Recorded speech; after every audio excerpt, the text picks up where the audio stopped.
Hello there, Joshua. How you doing? I'm going to turn a little bit of light up in here. It's a little dark. This text or this, there's this woman. I'm assuming it's a woman because usually women leave these kind of comment thing. And she says her name is Shinysilverbunny. Again, I'm assuming it's a female. It could be something else, but I'm assuming it's female. Really, concubines. Really, that sounds like Islam. Virgins. Come on now. What is your source on this? So I made a video about concubines and 144,000 concubines. I think the other video was 144,000 women.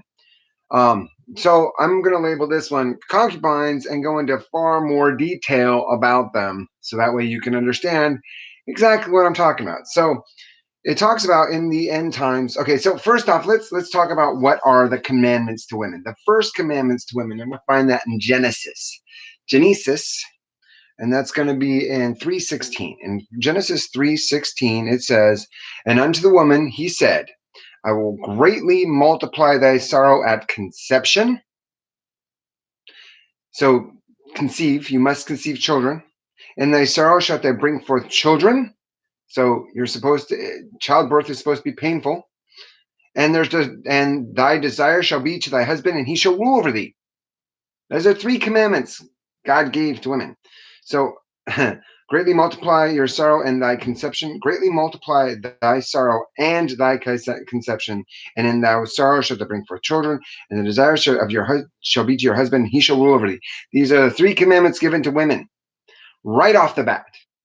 Okay? So if a woman doesn't fulfill those three things, she sins. Got it? We cool? All right.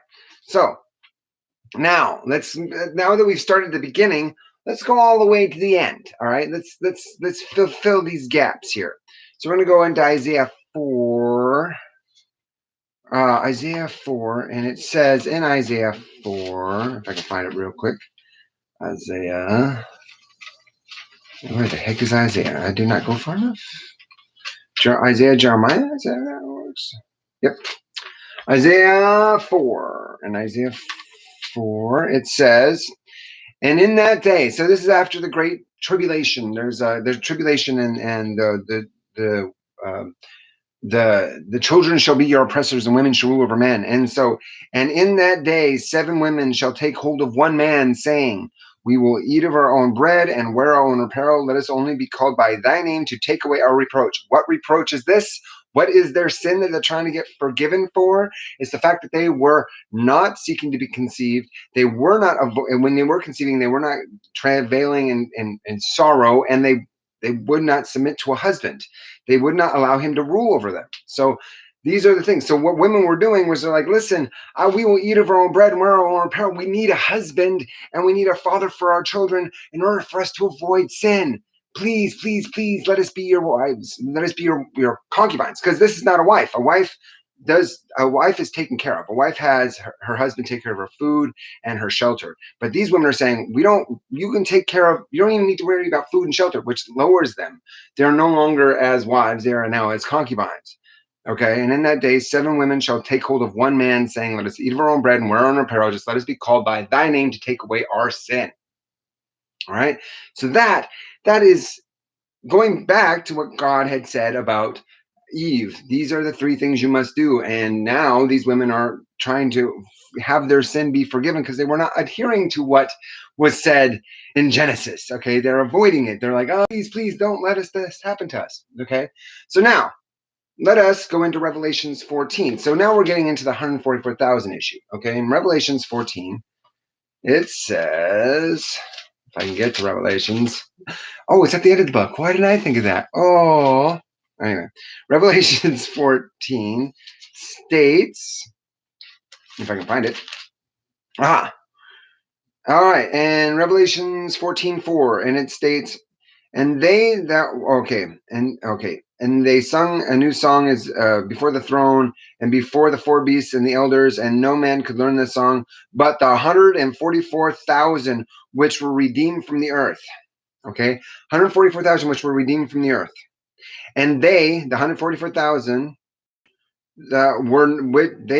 these that are they which were not defiled with women.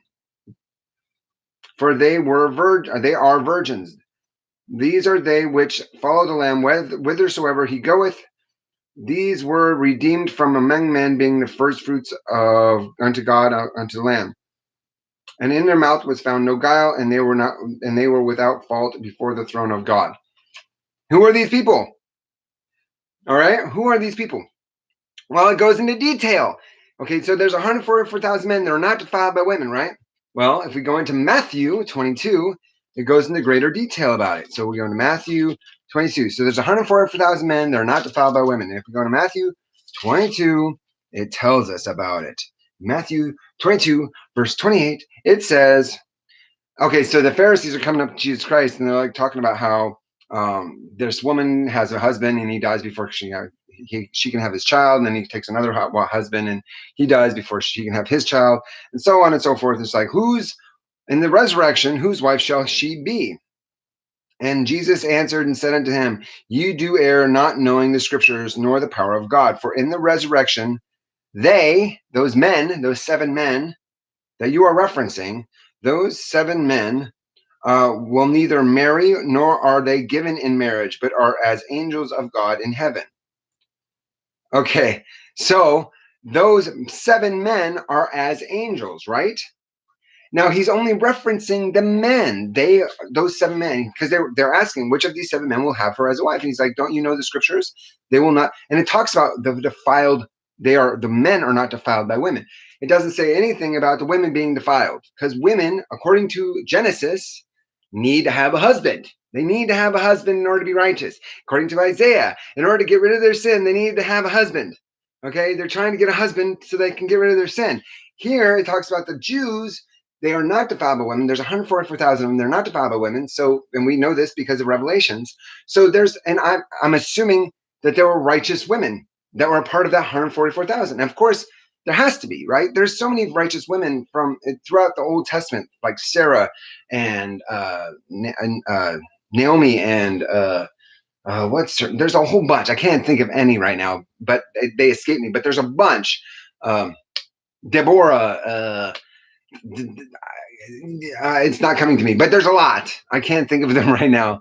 But there's a lot. There's a lot of women. And so I'm assuming as many righteous men there would also be as many righteous women, right? Because there's usually an equal ratio when it comes to righteousness. So there would be 144,000 women that were also part of that resurrection. Now, if there's 144,000 women and it is a sin for them not to be procreating, but yet the men of that resurrection are not going to be defiled by women, and it's saying that during that time that they were on earth, they did have wives, because Jesus Christ references that in Matthew. These men had wives, but when they got resurrected, they will be as virgins.